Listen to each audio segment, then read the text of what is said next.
Sejam muito bem-vindos ao canal O Reino em 360 Graus. O intuito deste canal não é julgar quem está certo ou errado. Não é trazer discussões desnecessárias nos comentários, e sim ligar um botão de reflexão, um botão de alerta, para que busquemos juntos ao Espírito Santo de Deus direção para fazermos uma convergência em meio à diversidade de opiniões e visões tão diferentes sobre os mesmos assuntos. Jesus chamou 12 pessoas com visões e convicções diferentes. Porém, ele conseguiu convergir nele toda essa diversidade. Irei entrevistar inúmeras pessoas envolvidas com o tal reino de Deus, sendo elas pastores, profetas, doutores, missionários, ministros de louvor, intercessores, evangelistas, servos e afins. Ouvindo o que cada um tem a dizer sobre a sua visão referente ao mesmo assunto, na intenção de enxergarmos que a diversidade hoje tem trazido divergência para o reino, e isso não é saudável. Sendo assim, busquemos convergir novamente toda essa diversidade em Cristo. E como não se trata de certo ou errado, se sua visão é diferente do que foi dito no vídeo, do que foi postado no canal, você é livre para deixar o seu comentário, pois isso só nos ajudará a aumentar a quantidade de informações que queremos levantar. Deixarei uma breve reflexão e a seguir iremos para a nossa entrevista. Que Deus possa te edificar muitíssimo com o conteúdo deste canal.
Eu estou aqui com Assis Brasil, missionário, é uma pessoa que eu admiro muito.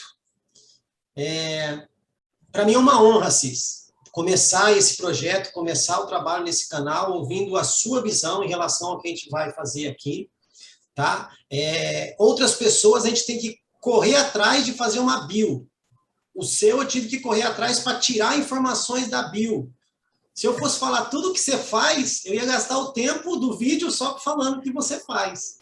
Então, eu tenho orgulho de te chamar de missionário, porque realmente você está em missões, né? Você já viajou para mais de 50 nações em missões, né? A sua bio está aqui como filho legítimo do Pai, discípulo de Jesus, marido, pai, irmão, amigo próximo. Fundador da Global Fire, fundador da PWCW, eu vou gastar meu inglês aqui, né? Prayer, Worship, Connect the World, oração e adoração conectam o mundo, ou conectando o mundo. Trabalhou como missionário na Casa de Oração e Hope, Curitiba, é isso? Isso. Trabalhou como missionário na Jocum, fez várias escolas dentro da Jocum, hoje mora em Curitiba, casado, 3 filhos, e na obra, né? Isso mesmo. E vamos que vamos, e tem muita coisa para acontecer. Tem muita coisa para acontecer. Estou só começando. Está só começando, né? 50 nações, está só começando. Estou só começando. Pede-me e te darei as nações por herança, né? Amém. Não quero mais ouvir o que já foi ouvido e pensar no que já foi pensado. A Bíblia fala assim que o que o homem não ouviu e que o pensamento não pensou. É coisa nova, mano. Amém. O Assis, eu já te falei aqui nos bastidores como vai funcionar aqui a dinâmica dessa entrevista. Nós temos aqui 8 perguntas que serão feitas para as inúmeras pessoas que passarão por esse canal aqui, em nome de Jesus. Amém. Não tem o certo, não tem o errado, tá? Então, se alguém que está assistindo o vídeo falar, eu discordo, não discorde, só coloca a sua visão no comentário, porque não tem o certo e errado. Eu quero ouvir a visão de todo mundo relacionado ao mesmo assunto, né? Então, eu vou fazer a pergunta para você, você tem elas aí, eu tenho aqui, e o vídeo também, eu vou colocar no vídeo as perguntas.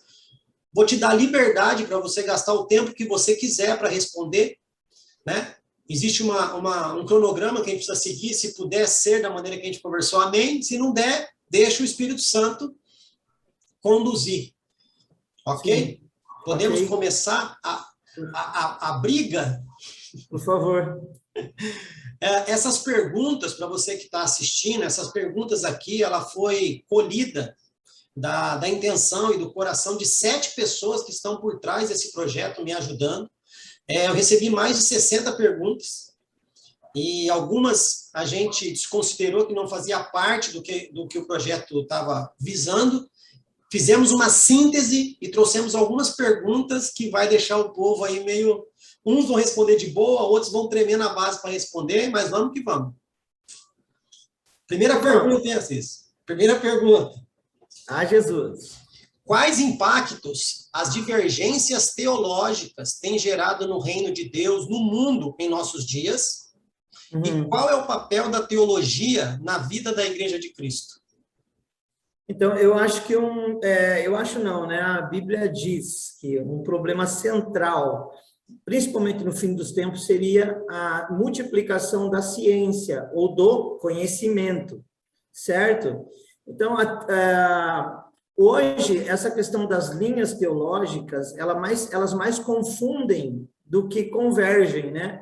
Você não consegue convergir porque as pessoas não conseguem se entender a partir de várias linhas, né? É inclusive engraçado, porque você procura material na internet, você vai ver isso.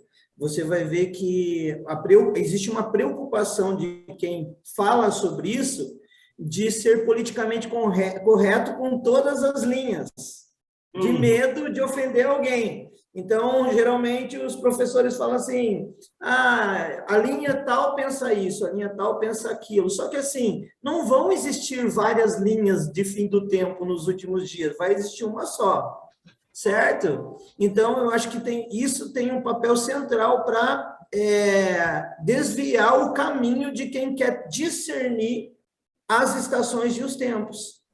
Mas, Assis, como que eu faço, então, se eu não posso ter uma linha? Você pode ter a sua opinião, né? Você começou falando sobre essa questão de não existe pergunta, resposta errada, né?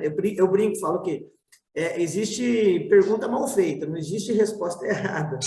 Mas, assim, graças a Deus, eu e você, nós dois estamos de óculos aqui, tá? Dá para usar como uma analogia. Significa que você tem a sua ótica e eu tenho a minha ótica. Ok? Todo ponto de vista é vista de um ponto, mas o ponto é o mesmo. Por mais que a gente veja de uma ótica diferente, o ponto é o mesmo. Então, não pode ter várias linhas, certo? Pode ter várias respostas ao ponto. Então, para mim, a teologia tem um papel central nessa diversificação do entendimento das profecias. Por quê? As profecias só podem ser entendidas a partir de uma ativação do Espírito, já que Cristo determinou: eu estou indo para enviar o Espírito, e ele vos ensinará todas as coisas. Então, só existe um agente que pode fazer com que a gente tenha um entendimento claro do ponto, que é essa linha. E só existe uma linha, e essa linha é cronológica, certo? Então, não tem muita dificuldade se você se submete ao Espírito. O complicante aí, Fabrício, é que a construção disso é coletiva. Ela não é individual. Eu não tenho toda a verdade, eu não carrego toda a verdade. Então, pode ser que a minha maneira de ver o todo do fim dos tempos é uma parte da realidade, certo? Então, o papel da teologia, a teologia é um estudo sobre Deus. Agora, é difícil estudar sobre Deus, né? Deus é infinito, é eterno. Você não vai ter, por mais que você tenha 1000 vidas, você não vai conseguir, né? Os apóstolos dizem que se fosse dizer tudo o que Jesus fez enquanto ele esteve aqui, já não daria para escrever livros o suficiente. Agora, se imagina perscrutar o coração de Deus. Então, a teologia, ela é muito falha. Muito falha. Ela pode colaborar para que a gente cresça, para entender um pouquinho de Deus? Pode. Você deve descartar a teologia? Jamais. Agora, usar ela como base para que você entenda o que o Espírito está fazendo é dar um nó na sua cabeça. Porque o que o homem faz não pode, o que o Espírito faz não pode ser entendido pelo homem. Então, e qual que é a solução para isso? Resumindo, aprender como um corpo coletivo, ouvir juntos o que o Pai está falando através do Espírito. Amém. Óbvio, né, que são perguntas que só 5 minutos, 10 minutos não são necessários, não é suficiente. A gente poderia passar aqui o dia inteiro falando sobre isso. Mas como é para a gente entender qual que é a visão de cada pessoa relacionada a cada assunto, isso já é uma síntese muito boa, né? Existe uma unidade na diversidade, né, desde que seja guiado pelo Espírito Santo. O problema é que nós vemos uma divergência na diversidade, não uma convergência. Né? E o intuito desse canal é que as pessoas acordem para isso, né? Podemos ir para a segunda? Vamos embora. Vamos embora. Continuando nessa mesma questão, mas acredito que com uma resposta diferente, você vai poder falar agora. Como as posições doutrinárias acerca do fim afetam a compreensão dos cristãos acerca da missão da igreja? Então, veja bem, essa semana mesmo eu estava lendo o livro de um irmão que tem um encargo profético, e ele tem muitas experiências que são experiências pessoais, e que eu creio que foram reais e foram importantes para ele. Aí ele escreveu um livro transformando isso numa doutrina, né? E esse é um grande erro de todas as religiões. Você pode ver que todas as religiões precisam de um livro de adendos, né? Então, tem um livro divino e um livro de adendos. Então, nas denominações, você tem os estatutos e os costumes, que são de onde surgem as doutrinas denominacionais. No judaísmo, além da Torá, você tem vários, né, livros de adendo. No cristianismo também tem, porque hoje você tem, além da Bíblia, você tem vários livros de estudo com várias doutrinas. Cada vertente tem a sua doutrina. Então, a doutrina é secundária. O primário é o que as escrituras dizem. E isso é extremamente relevante, porque na nossa caminhada como igreja, a gente tem puxado mais a sardinha, vamos colocar assim, para as doutrinas que nós carregamos dentro do nosso contexto. Inclusive, Fabrício, isso é um grande problema na ação missional da igreja. Já que você carrega, ao invés do evangelho, um conjunto de doutrinas e deixa o evangelho. Você pode ver que as grandes denominações hoje não levam mais o evangelho para as outras nações, elas levam a denominação. Eu tive uma situação que eu fui para um país fechado, a Coreia do Norte, e antecedendo a minha ida para lá, me chamaram, né? A liderança da missão que eu servia me chamou e falou assim: Assis, você está indo para esse país e a gente queria te pedir, a gente está preocupado e queria te pedir que você zelasse pelo nome da instituição. Aí eu falei assim: vocês estão preocupados que aconteça alguma coisa com a instituição e não estão preocupados com o nome de Jesus, gente? O mais importante é o nome de Jesus, não da instituição.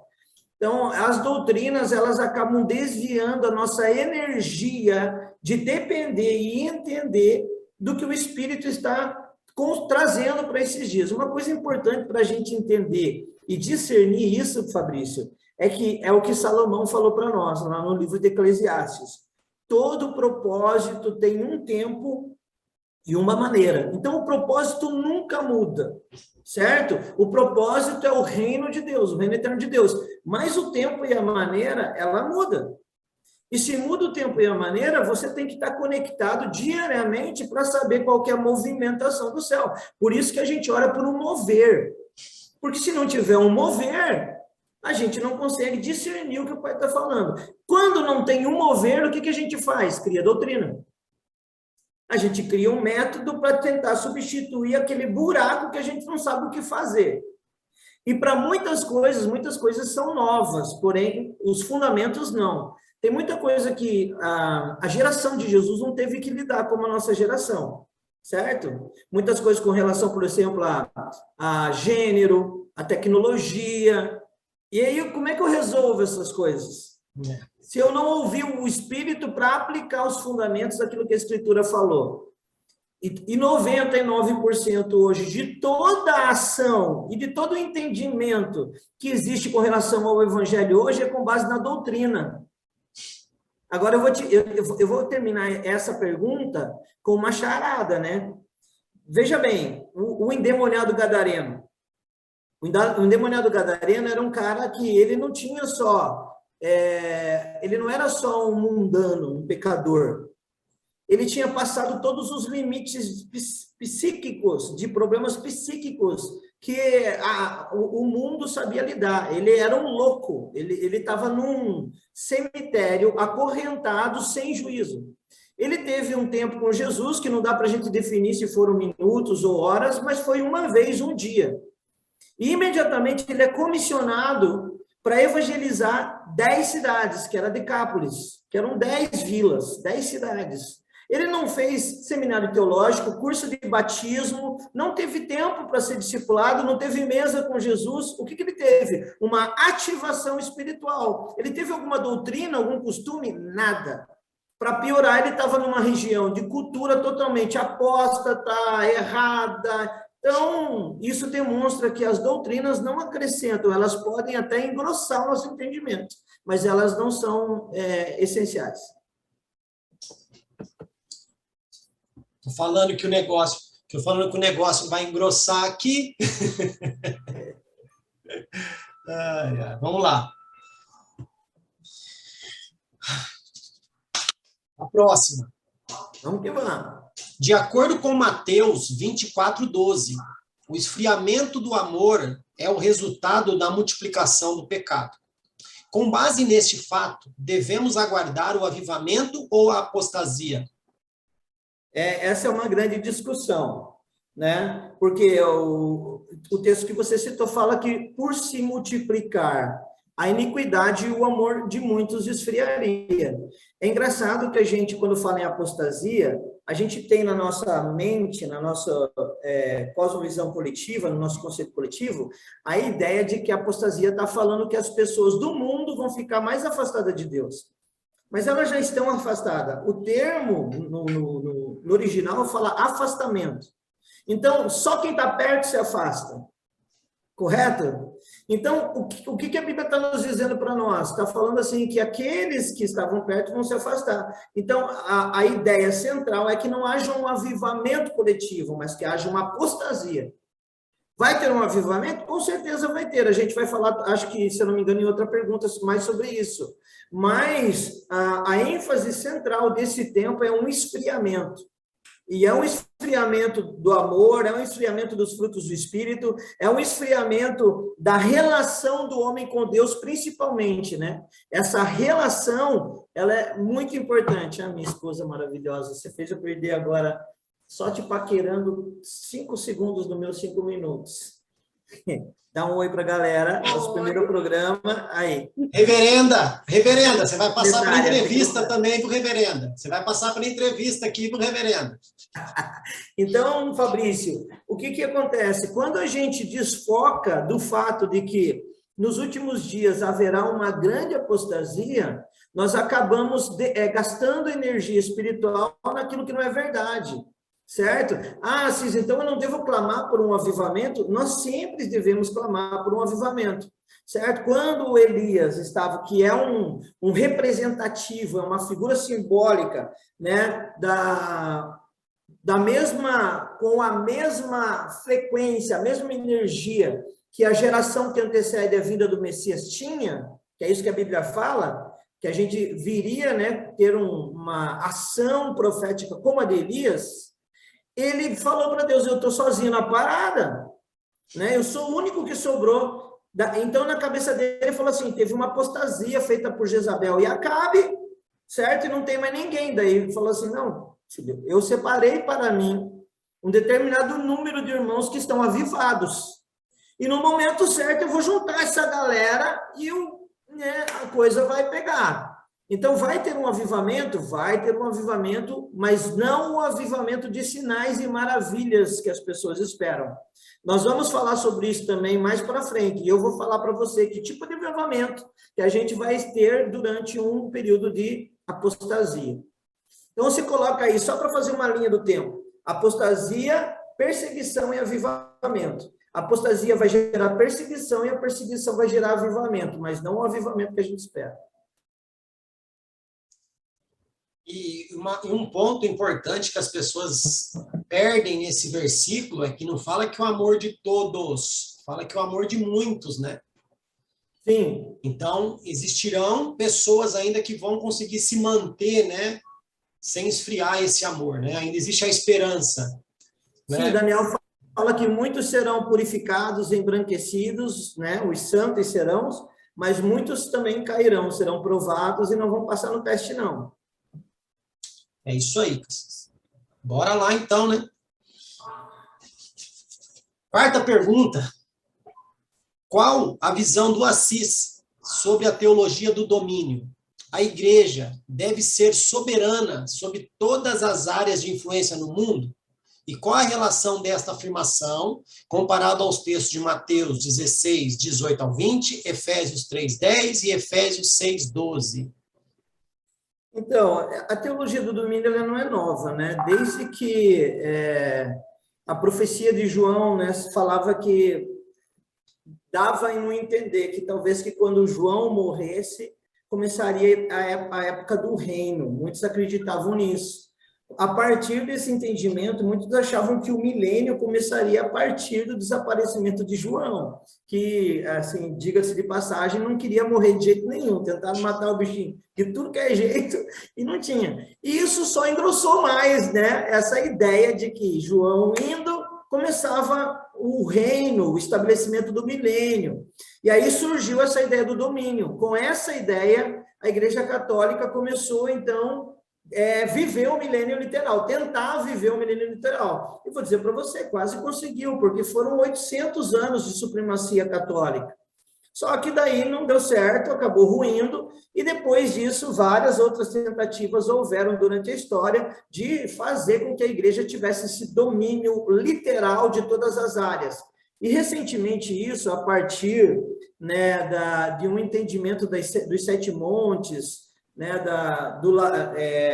de uma filosofia que começou a aparecer na Europa, do Labri, né, começou a se divulgar, e também por duas agências missionárias que são as mais poderosas do mundo, a Jocum e a Cruzada Estudantil, do Bill Bright e do Loren Cunningham. Esses dois homens tiveram uma revelação da influência, do impacto, vamos colocar assim, da missão nas 7 áreas de influência, que inclusive, para você ver como isso é verdade, está aqui, ó. No meu fundo tem as 7 áreas de influência lá, tá vendo? Que são da onde a ideia mais recente da teologia do domínio diz que a igreja deve influenciar e não dominar, certo? Porque o que acontece, Fabrício, de uma maneira geral? Nós temos a construção das cidades a partir de um entendimento ideológico pagão, do paganismo.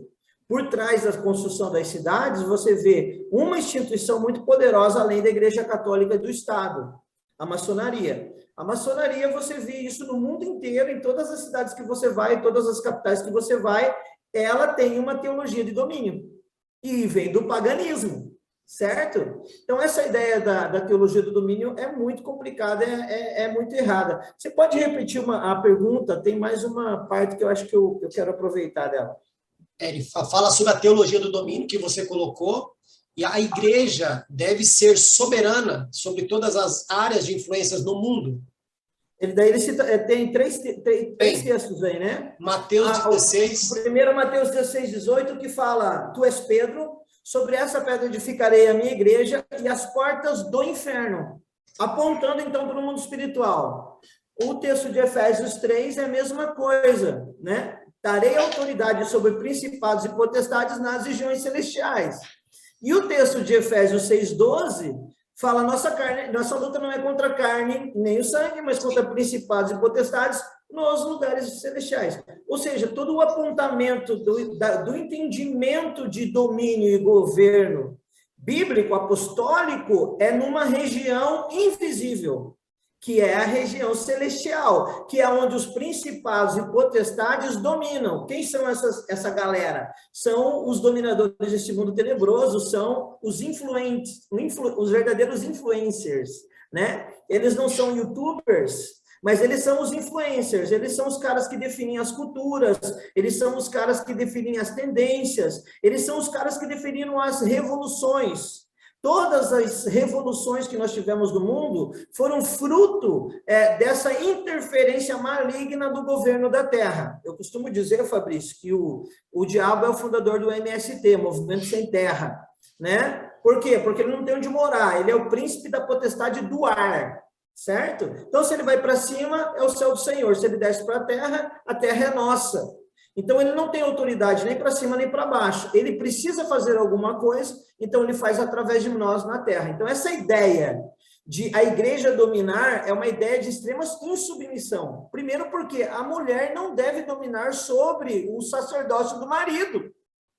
Então, quem tem que dominar é o marido, e o marido já deu uma direção do que a igreja tem que fazer, que não é aqui desse jeito que estão imaginando, certo? Então, devagar com andou com o santo de barro, como diz o ditado. Agora, tem como é que fala? Tem uma fricção aí dos polos, né? Eu falo que não tem equilíbrio nos extremos. O outro polo é a ideia de imaginar que a gente não tem nada a ver com o mundo material, então vamos entregar tudo de bandeja e não vamos influenciar. Eu acho que a palavra importante para que fique marcado para os irmãos aí não é dominar. A Bíblia, quando ela fala domine, ela fala domine sobre os reinos. Reino marinho, reino mineral, reino vegetal, reino animal. Não fala domine sobre as esferas de influência. Ok? Essa passou de 5 um pouquinho. Não, não tem problema. Mas o que acontece, talvez, é só uma sugestão, né, colocação aqui. Tá querendo dominar o lugar errado, né? Ou querendo influenciar o lugar errado. Porque se a influência vem de cima e você quer influenciar a pessoa que já está sendo influenciada por algo mais forte, você tem que destruir essa influência, né? Para que essa pessoa que estava sendo influenciada deixe de ser influenciada. Você fica atacando o efeito, nunca vai destruir a causa. Não. Ou seja, está atirando para o lugar errado, né? É como Efésios 6,12 fala, que a nossa luta não é contra o sangue nem com a carne, né? Mas aqui, essa teologia do domínio quer dominar a carne e o sangue, né? Inclusive, eu deixo sugestão para entender mais esse tema, Efésios e Colossenses na íntegra, para os irmãos aí. Amém. Bora lá para a quinta pergunta, então. Aqui é coisa do Assis, aqui é coisa que você gosta, Assis. Escatologicamente dizendo, novos céus e nova terra, são literais ou metafóricos? Nós iremos para o céu ou o reino dos céus virá até nós? Se vira. Essa pergunta é terrível, porque ela abre um leque, uma gama, né? Deixa eu iniciar aqui meu cronômetro para te ajudar. Eu também estou aqui, eu também estou. De assuntos, e a gente tem muito pouco entendimento sobre as regiões celestiais. Então, a gente não entende muito, né? É engraçado, porque as pessoas ficam imaginando essa ideia de ser retirado daqui, e isso me dá uma ideia de que Deus foi incompetente, que ele desenvolveu um projeto durante 6.000 anos que não deu certo, faliu, ele tentou de tudo que é jeito salvar, e daí, por último, ele falou, vou dar um reset, explodir tudo isso e vou começar de novo. Eu falo assim por mim, né? Eu não gostaria de ficar adorando um Deus desse, incompetente. Mas essa não é a verdade, né? Essa é a visão que a gente tem. Então, as duas coisas vão acontecer simultaneamente. Tanto nós vamos para o céu, como o reino vem até nós. As duas coisas vão acontecer, Fabrício. A grande verdade é que hoje por que nós falamos que nós estamos separados de Deus? Porque nós não entendemos as regiões celestiais. Se nós estamos separados de Deus, quer dizer que Deus está num lugar e nós estamos no outro, ok? E esses lugares, eles precisam convergir. Então, na consumação de todas as coisas, os lugares vão convergir. Por isso que os profetas e os apóstolos, eles falaram isso como se os céus se enrolassem como um pergaminho, que antigamente os pergaminhos eram enrolados, né? Então, se você soltava eles se juntavam, né? As duas pontas. Então, essas regiões, elas vão literalmente se encontrar. Tanto que a Nova Jerusalém, na sua dimensão, ela é medida na largura, no comprimento e na altura. Eu te pergunto, por que você mede uma cidade na altura? Porque ela está conectando uma realidade à outra realidade. Então, nós vamos encontrar com Cristo nos ares, mas o reino vai ser estabelecido nesse ambiente aqui. A matéria vai ser quântica? Vai ser diferente? Vai ser, porque você vê isso tanto no relacionamento anterior à queda, certo? Que Adão, ele tinha capacidades incríveis, como também depois do aparecimento do Espírito Santo, certo? Que você vê translado, você vê várias ações metafísicas, porém eram materiais, né? Filipe transladou de um lugar para o outro enquanto vivo, aqui na Terra.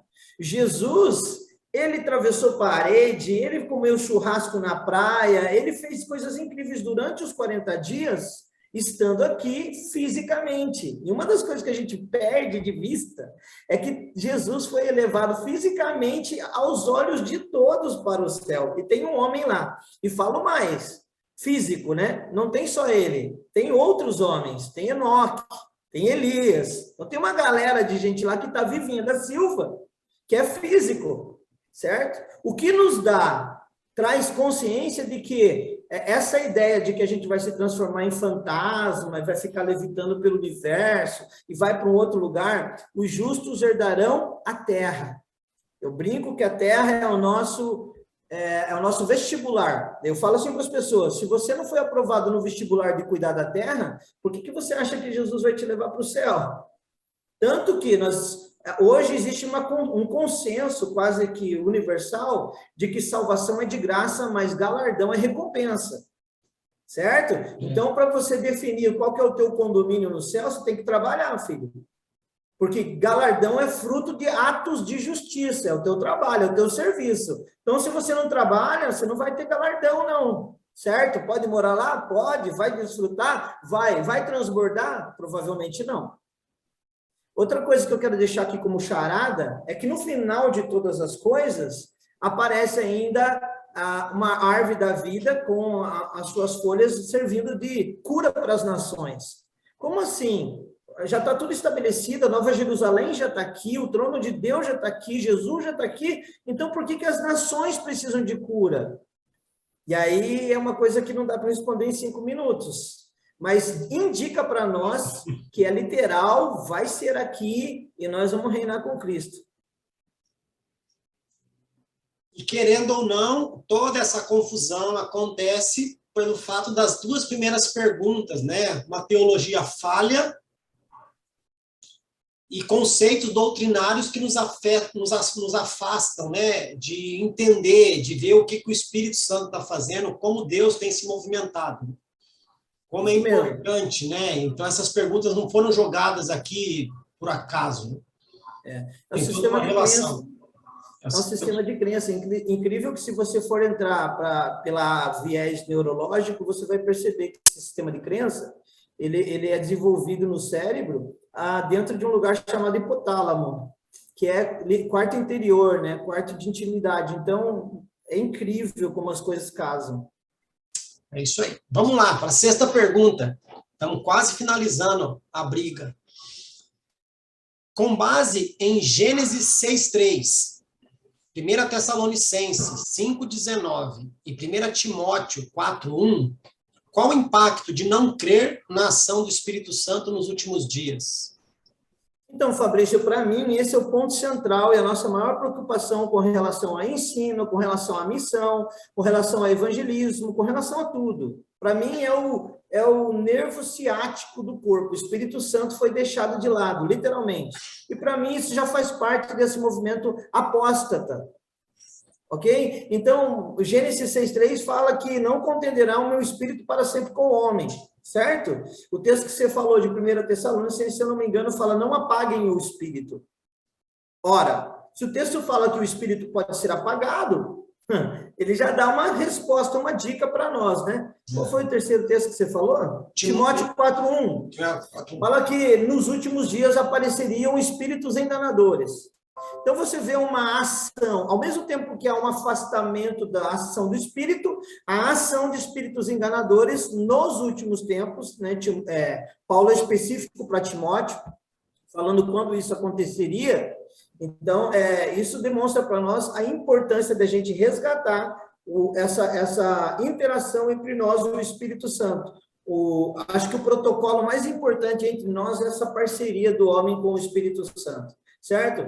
Nós temos a teologia cessacionista, né, que dá a ideia de que não existe mais a ação do Espírito, mas se você for se aprofundar, não tem lógica, porque um texto que eu posso dar, texto de Efésios, que fala sobre a igreja chegando à estatura do varão perfeito, a perfeita varonilidade, ela dá o prazo de validade, nos indicando até quando vale os ministérios, né? Que ele fala lá, separou uns para apóstolos, outros para profetas, outros para a edificação do corpo de Cristo, pelo auxílio de todas as juntas, até que todos cheguem ao pleno conhecimento. Ou seja, qual que é o prazo de validade? Até que todos cheguem. Então, se nós ainda não chegamos na maturidade da estatura do Cristo, os ministérios estão ainda funcionando. Ok? Pode ter características diferentes dos primeiros apóstolos, que os 12 que eu falo? Claro, podem ter, mas isso significa que não é o mesmo encargo apostólico? Não, não significa, porque o propósito continua sendo o mesmo. Hoje nós temos que desbravar outras coisas, outras áreas. Por exemplo, provavelmente os apóstolos não tiveram que lidar com uma onda islâmica, como nós estamos tendo que lidar nesses dias. Né? Naqueles dias, os apóstolos tiveram que lidar com várias coisas, e nós precisamos de unção apostólica hoje? Precisamos. Tem muitos lugares onde nós não entramos porque o ministério apostólico perdeu o seu vigor por causa da falta do Espírito Santo. Então, para mim, clamar para que o Espírito Santo seja ativo e manifesto, e é muito interessante essa palavra, manifesto, porque se você for estudar um pouquinho sobre essa questão do invisível se tornar visível, porque existem dimensões diferentes, você vai perceber que a cultura hebraica acreditava que, no mínimo, existem 4 momentos e formas do invisível se tornar visível, que é emanação, formação, criação e manifestação. Então, a emanação é um estágio onde todo o poder espiritual ela é invisível. A formação é um estágio que já está aqui, ó, já tem uma parceria nessa, que eu chamo da janelinha entre o invisível e o visível, que é o jardim ou a arca da aliança, aqui, né? Quem é que faz esse trâmite para que essas coisas elas sejam processadas em nós? É os 5 sentidos? Não, é o Espírito Santo. É o Espírito Santo que faz essa gestão, certo? É ele que foi deixado para nos conduzir de lá para cá e daqui para lá. Então, sem ele, é impossível fazer qualquer coisa. Voltamos, né, para as primeiras assim, perguntas. Eu vou dizer, chupa essa manga, né? Porque é uma coisa complicada. E aí a gente volta novamente para as 2 primeiras perguntas em relação à teologia, às doutrinas e infelizmente, né, a semente da insubmissão de Adão até hoje, né? É insubmissão, não quero ter parceria, quero fazer sozinho, né? A questão da substituição também, né? O que a gente faz quando a gente não tem original? A gente compra um falso. Não é verdade? Você trabalha na área de informática aí, eu garanto que os maiores BO que você tem de hardware, software, é porque os caras usam coisa falsa, coisa que não é original. Não é isso? Xing Ling. Xing Ling. Então, imagina no mundo espiritual isso. Se você não tem o original, vai usar um falso, o que vai dar? O hardware vai estourar, o software não vai funcionar, o HD vai entrar em pane. Então, é isso que acontece. Na ausência do espírito, você começa a inventar um monte de moda. E o pior é quando dá certo, porque tem algumas que parece que dá certo, mas a longo prazo, filho, é uma desgraça. Como você disse, chupa essa manga. Sem o Espírito Santo, não dá. Ele é um amigo fiel, ele era um maravilhoso conselheiro. Ele ficou para ensinar todas as coisas, né? E se eu não quero ensino, eu aprendo qualquer coisa. Às vezes as pessoas perguntam para mim, Fabrício, quem é a tua cobertura? Eu falei, é que Jesus deixou, o Espírito Santo. Amém. Ele falou, eu vou deixar uma cobertura para vocês, o nome dele é Espírito Santo. Então você não se submete a ninguém? Eu não sou insensato, eu não sou tolo. Para o meu próprio bem, eu preciso do conselho de amigos, do conselho de pessoas, mas eles são deuses para mim, a quem eu me submeto cegamente? De maneira nenhuma. Coisas secundárias, né? Claro. São importantes, mas secundárias. Sim. Só que inverteu-se os valores, né? Sim. Na ausência, é aquilo, na ausência de um pai, você tem que ter um padrasto, filho. Amém. Vamos lá, então. 7ª pergunta, já que você falou que ia responder sobre isso, pega essa daí, ó. Como será a apostasia e qual comparação podemos fazer com a igreja primitiva? Então, a apostasia é esse esfriamento do amor, né? Que é a coisa mais importante para a gente entender com relação ao que é a apostasia, é esse afastamento de Deus. Então, esse afastamento de Deus é o complicante para nós. O que aconteceu na igreja primitiva, que eu falo que de primitiva ela só pode ser usada por causa da palavra indicar que é a primeira. Mas no sentido de ser primitiva, como a gente entende que é uma coisa ultrapassada, é o inverso. Aquela igreja lá, né, atravessava a parede, ela curava, ressuscitava mortos, então de primitiva não tinha nada. E essa igreja aí, na hora que começou a apostasia, o que ela fez? Ela resistiu, ela se martirizou. Então, o que ela deixa para nós de exemplo? Tanto que se você pega os 12 apóstolos, os 12 não, você pega os 13, porque Judas também, né, apesar de ter feito o que fez, morreu martirizado, né? Ele mesmo se enforcou, foi lá pela culpa. Mas os outros, todos eles foram martirizados. Todos, 100%. Então, isso é um indicador para nós de que, como nesse tempo de apostasia, nós temos que fazer um enfrentamento como igreja. Sendo politicamente correto, passando panos quentes e aceitando todas as coisas? Não! Mantendo uma posição radical. As pessoas falam assim, vocês são fundamentalistas. Ué, mas o fundamentalismo não é fundamental para que algo fique de pé? Negacionista. Hã? Negacionista. Você faz alguma construção sem fundamento? Então você tem que ter fundamento, você não pode ser extremista. Extremista é tentar fazer com que todo mundo se torne como nós somos de maneira forçada, que é o que o islamismo faz, por exemplo, né? Principalmente os xiitas, sunitas nem tanto. Agora, o radical nós temos que ser. Radical significa que a gente tem uma raiz, né, de qual nós saímos e a gente precisa firmar nela. Então, a apostasia, ela vai gerar martírio. E é engraçado que o termo testemunha no Novo Testamento, ele vem de martírio, né? É martírio. Quem é a testemunha? É o cara que nega, renuncia tudo para não negar o Cristo. Ele perde os amigos, ele perde... Isso está acontecendo cada vez mais efetivamente literal, de maneira intencional a cada dia, está tendo necessidade. Você sabe quantos amigos eu perdi esse ano? E eu falo, eu perdi não para o Covid, morreram fisicamente, morreram na fé. Eu perdi amigo para a confusão de gênero, eu perdi amigo para as drogas, eu perdi amigo para o álcool, amigos que eram crentes. Hoje é cada vez mais comum, por exemplo, pessoas fazendo o caminho inverso, saindo do cristianismo e voltando para as religiões pagãs. Então, para você ver o tanto que a apostasia está enfraquecendo a igreja. Então, qual é o exemplo que a igreja primitiva deixa para nós? A igreja primitiva resistiu. É engraçado, eu imagino, cara, as pessoas naquele tempo, elas começaram a se encontrar no cemitério.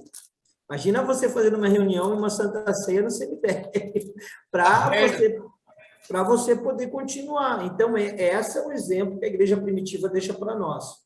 Um exemplo de enfrentamento, de posicionamento e não de diálogo político, né? Vamos sentar aqui na mesa, vamos chegar num consenso para você ser aceito. Isso não funciona, não vai funcionar. E volta para a pergunta anterior. Eles não deixaram a ação do Espírito na igreja primitiva. Eles sabiam também quem eles eram, tinham certeza que o martírio não ia mudar em nada. Hoje as pessoas que se dizem cristãs têm medo de morrer. Está tão apegada a essa vida aqui, ou não tem certeza que para onde vai, que está com medo de morrer. Mas, Fabrício, veja bem como essa questão espiritual, né, com relação ao relacionamento com o Espírito é complicado. Você vê, eu vou te dar um ponto só. Qual é a última notícia que você tem de uma manifestação de um anjo interferindo numa ação da igreja? Faz tempo, hein? Era quase diário na igreja primitiva. Lá era diário, né? Quase diário o aparecimento de anjos na prisão, ajudando. Por que os anjos não estão aparecendo? A gente é uma geração que não tem nenhum envolvimento com o mundo espiritual. A gente está totalmente entupido no sentido de conversar com o mundo espiritual. Eu tive uma experiência fantástica na sua casa, você lembra?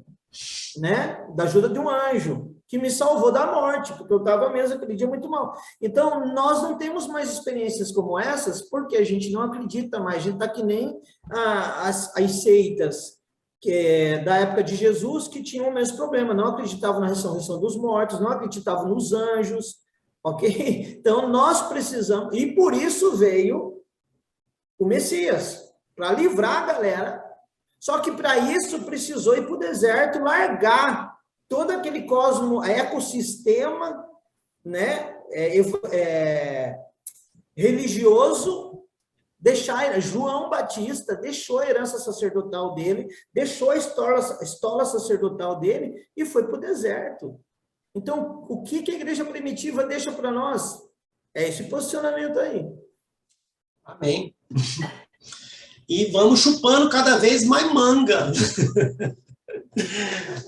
Vamos lá. Última pergunta das perguntas fixas aqui, porque ainda tem uma perguntinha surpresa para você aqui. Meu Deus amado. Na sua visão, qual é o papel central da igreja nos últimos dias? E dentro da sua justificativa, você acredita que a igreja tem preparado seus membros para o grande encontro final com Cristo? Então, vou inverter as respostas, né? Pode inverter. Eu vou responder a segunda, né? A segunda eu acredito que não, pelo contrário, a igreja está afastando os membros, né, daquilo que eles deveriam estar fazendo com relação aos últimos dias. Por quê? Porque, justificando a minha resposta, porque as disciplinas espirituais mais básicas para que a gente possa ter entendimento do que o filho está fazendo, né? Jesus, ele fala assim, duas coisas importantes na oração do Pai Nosso.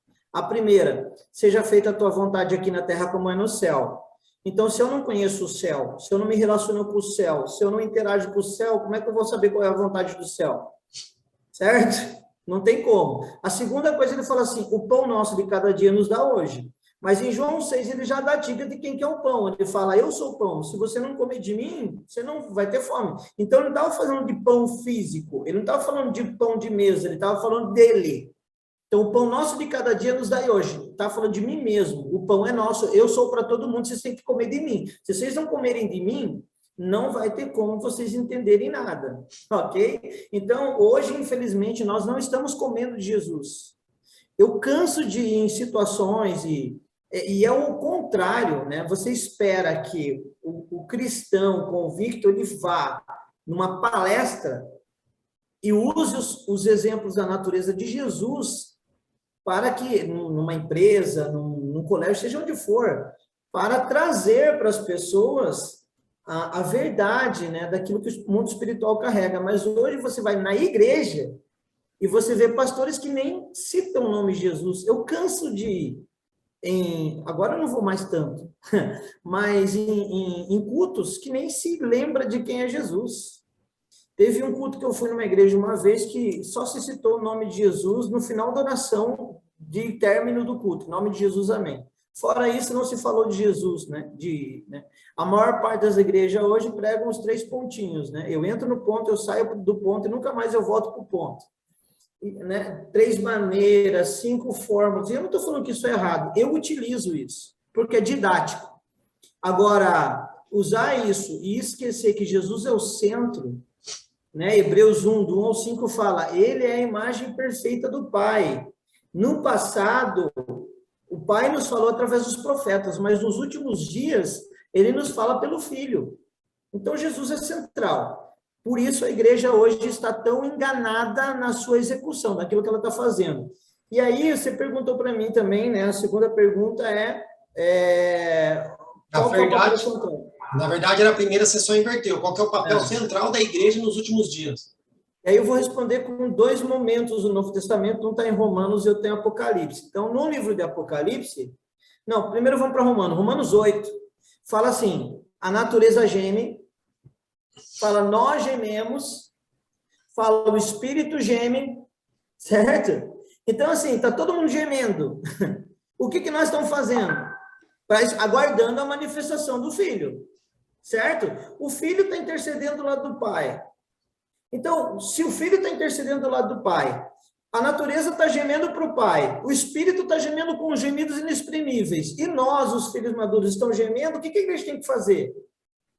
Entrar em trabalho de parto junto, vamos, assim, é incrível, porque geralmente é a esposa que tem o filho. Então, quem sente mais os trabalhos de parto, as dores de parto, deveria ser a esposa. Mas parece que a esposa é a única que não está entendendo que o filho está nascendo. Então, olha que absurdo. Então, e nós estamos fazendo todas as demais coisas, mais ou menos sentindo as dores de parto. Certo? E aí, qual que é a solução? A solução está em Apocalipse. A primeira coisa que o Espírito começa a alinhar, o próprio Cristo, melhor dizendo, em Apocalipse, são as igrejas. Então, você vê vários avisos até que vem o juízo. Né? 7 igrejas, 7 selos, 7 trombetas e 7 taças. Então, você tem 21 avisos para que se livre da ira vindoura. 21 avisos. E ainda tem uma transição entre as taças e as trombetas, que são os ais, para tentar livrar de qualquer jeito todo mundo. E o que Deus começa fazendo através de Jesus para as igrejas é: aquele que tem ouvidos, ouça o que o Espírito diz à igreja. Mas deixaram o Espírito lá atrás. Qual que é o papel central da igreja, segundo o Apocalipse? Ouvir o que o Espírito diz. Então, se nós não estamos escutando o que o Espírito está dizendo, aí as pessoas falam: por que a gente não entende, né, o discernimento dos tempos? Jesus está voltando? Não está? Esse acontecimento aqui não é. Porque daí a gente fala assim: não, mas é que ele vem como ladrão, ninguém sabe nem dia nem uma hora. Aí você pega a igreja de Sardes, se eu não me engano, ele fala assim: se você não vigiar e não orar, então eu virei como ladrão. Certo? Então, papel central da igreja: ouvir. E eu te provo, porque daí em Apocalipse 22:17, aparece o Espírito e a igreja falando a mesma coisa. O Espírito e a noiva dizem: vem. Então, lá no início do Apocalipse, a igreja estava desalinhada, ela precisava afinar de novo o seu ouvido ao que o Espírito estava dizendo. Mas depois de todas a parafernália que aconteceu ali na sequência do Apocalipse, no final a igreja vai estar alinhadinha. E assim, a gente fala com isso, não me preocupo com relação à igreja verdadeira. Porque a igreja verdadeira, o próprio Apocalipse diz que vai estar preparada lá no final, como uma noiva que se adorna para o seu noivo, vai descer adornada com os seus atos de justiça e vai reinar com Jesus. Agora, entre esse meio tempo, tem muitos que podem pular para dentro e pular para fora. Quem vai pular para fora? Quem não entendeu o que o Espírito diz à igreja. Quem vai pular para dentro? Aquele que começar a fazer aquilo que o Espírito diz à igreja. Então,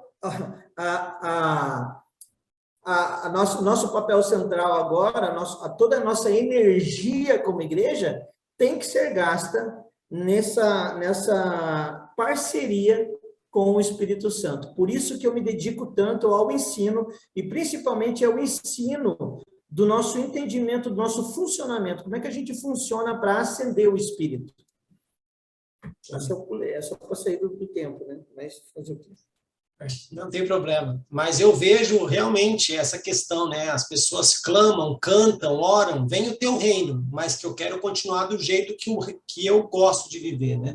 Vem o teu reino, mas o teu reino não me interessa. E essa questão da igreja, eu vejo muito isso lá no livro de Esther. Assuero querendo apresentar a noiva, querendo apresentar a esposa para o mundo, e a esposa se recusa.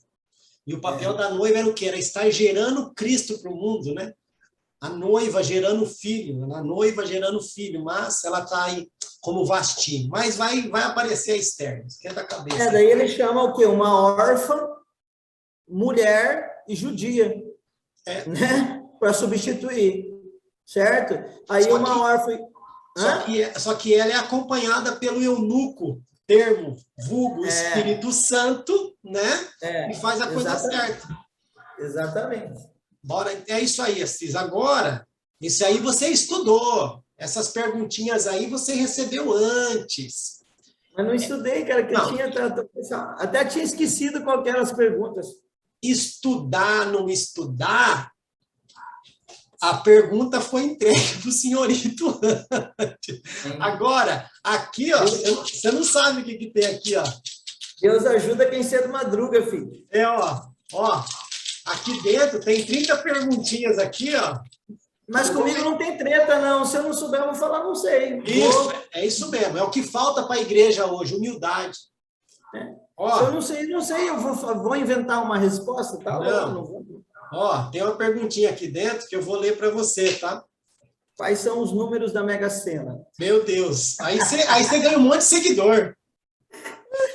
Caramba, já começamos aqui, ó. Modelos tradicionais judaicos, como o sofrimento de Jó, pode ser aplicado ao Holocausto? Modelos tradicionais de Jó.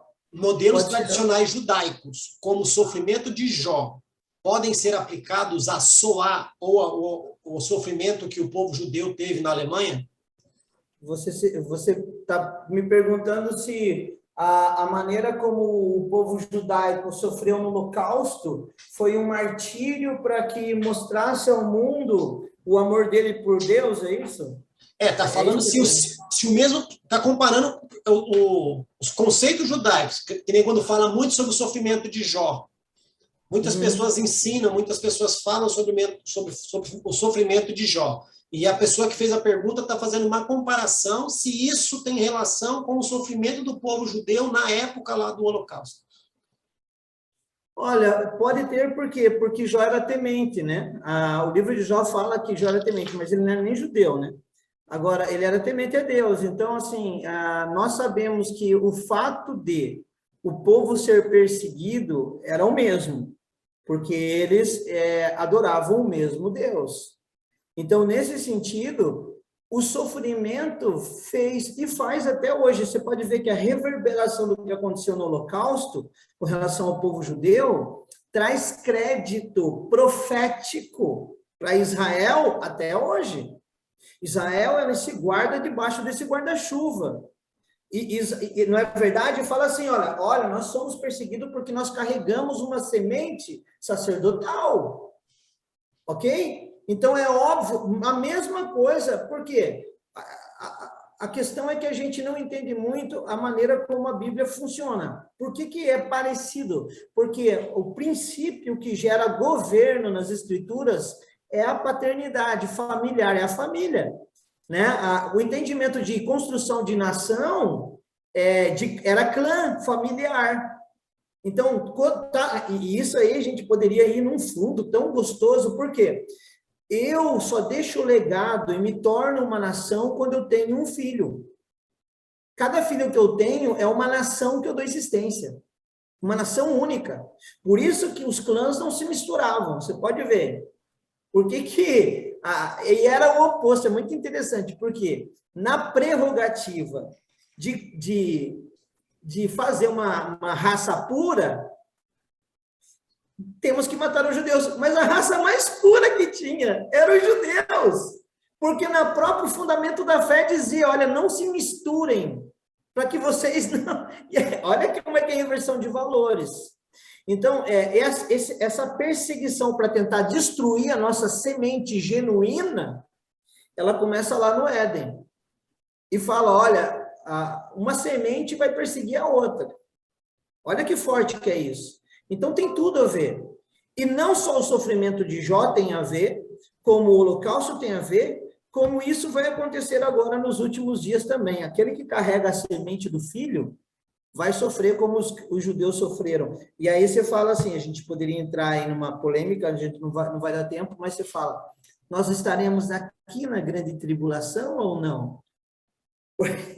Você está entendendo? Mas assim, por um bom entendedor, meia palavra basta, não precisa nem responder a partir dessa pergunta. Tinha uma pergunta falando sobre as visões teológicas, né, as doutrinas sobre os finais dos tempos. Ali você poderia ter colocado também, mas não tem problema. Assis, as 8 perguntas se foram, essa pergunta surpresa também, só que eu vou finalizar com você aqui com um jogo rápido, pode ser? Vamos lá. Então, Assis já bebeu água ali, nós vamos para o jogo rápido, então eu falo uma palavra aqui e você de bate pronto responde daí. Podemos? Tudo sobre a Bíblia, ok? Tá bom. Testamento. Único. Livro favorito. Efésios. Livro mais complexo. Agora você me pegou. Apocalipse. Personagem. O noivo. Mensagem. Eterna. Adjetivo. Prioridade. Inspiração. João. Tempo. Eterno. Valor. Oi? Valor. Valor? Pleno, total. Público. Tribos, línguas, raças e nações. Contraindicação. Para os iníquos. Leitura. Diária. Importância. Total. Uau. É isso aí. Muito obrigado, parabéns. Pessoal, passou aqui a sabatina, né, com o nosso querido Assis, e óbvio que em 5 minutos para cada pergunta é só né, um startzinho do que esse rapaz aqui, esse homem de Deus pode nos ensinar. Então, no link aí abaixo vai estar aí todas as redes sociais dele. Quero que você possa, né, ir lá, seguir, compartilhar, participar. É muito conteúdo, é muito ensinamento. Se deixasse aqui, ele ficaria 2 horas só na primeira pergunta, que eu conheço, eu tenho aulas com ele, eu sei disso. Então, uma pergunta dessa aqui é 2, 3 horas de aula. Então, aqui, pedir para ele fazer isso em 5 minutos, acho que foi o maior esforço para ele, não foi nem estar esse tempo aqui com a gente, foi responder em 5 minutos cada pergunta. Eu posso fazer um merchan aqui, de primeira mão? Pode fazer um merchan. Vou soltar uma notícia aqui que ninguém sabe, nem minha esposa, porque é fresquinha ainda, mas eu já comecei a trabalhar. A gente vai fazer uma imersão, eu estou criando um grupo chamado Sociedade do Fim dos Tempos. Sociedade do Fim dos Tempos.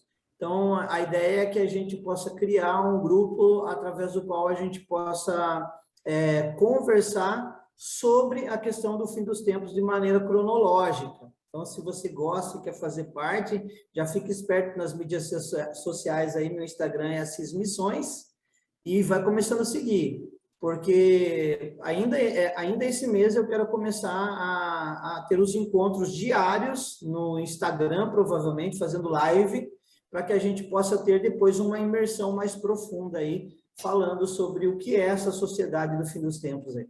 Amém. Eu vou mergulhar. Assis, eu quero agradecer a Deus pela tua vida, agradecer a você pelo tempo que você dispensou aqui para nos ajudar aqui com o canal. Lembrando que tudo que você disse aqui é a sua visão, pessoas não têm o porquê dizer se está certo ou está errado, né? A visão do canal é trazer as visões de várias pessoas relacionadas aos mesmos assuntos. O próximo vídeo vai ter outra pessoa aqui, seja ele um missionário, um profeta, um pastor, um intercessor, um ministro de louvor, respondendo as mesmas perguntas. Talvez, é muito possível que com ideias totalmente diferentes, mas nós queremos chegar nessa visão de que a divergência tem que cair fora. A diversidade pode existir, mas a divergência não. Sim. Então, muito obrigado. Deus abençoe a sua vida, abençoe a sua família, abençoe todos os seus projetos aí como missionário, como homem de Deus, que você tem sido na sua vida e na vida de outras pessoas. Que Ele continue prosperando os seus sonhos aí. E bora lá. Bora lá, obrigado, eu que agradeço. E quero pedir para você, que conhece muita gente, indique pessoas para vir participar da entrevista aqui. Vamos fazer bombar esse negócio aí. Vamos fazer bombar. Eu quero pelo menos um vídeo por semana no canal, crendo que daqui a pouco vai ser 2 vídeos por semana, 3 vídeos, quem sabe um vídeo por dia, não sei. A intenção é essa. Amém, querido? Sucesso, Deus abençoe nessa caminhada aí. Deus abençoe você também. Que possa edificar muitas pessoas o conteúdo do canal. Amém. Muito obrigado, Assis. Tamo junto.